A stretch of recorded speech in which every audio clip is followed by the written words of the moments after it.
Kim at Paolo, nag-dinner date sa Dubai. Kilig moments na nagpakulo sa fans.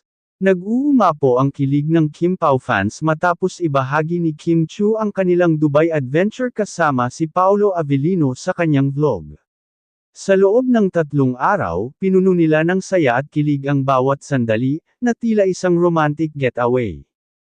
Malling, lunch, at sweet bantayan.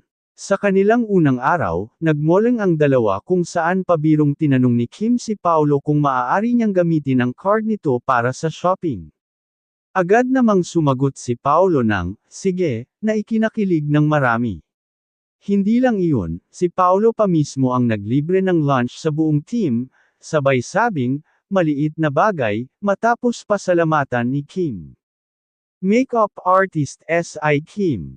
Kahit may allergy attack, hindi nagpahuli si Kim sa pagpapakita ng kanyang suporta kay Paolo.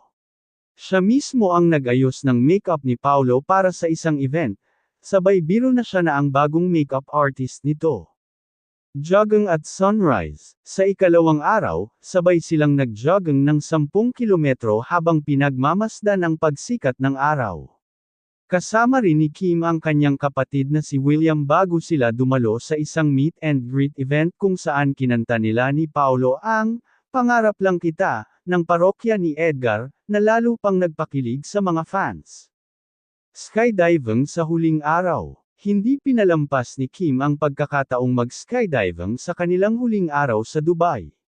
Mula sa taas na 13,000 feet, ibinahagi niya ang kanyang excitement at sinabi, super saya. Love it. Kilig na kilig ang mga fans.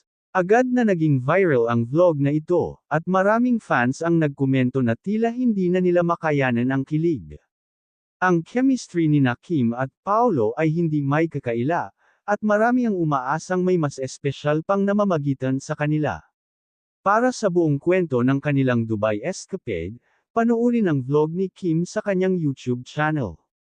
Huwag kalimutang mag-subscribe para sa mas marami pang kilig moments.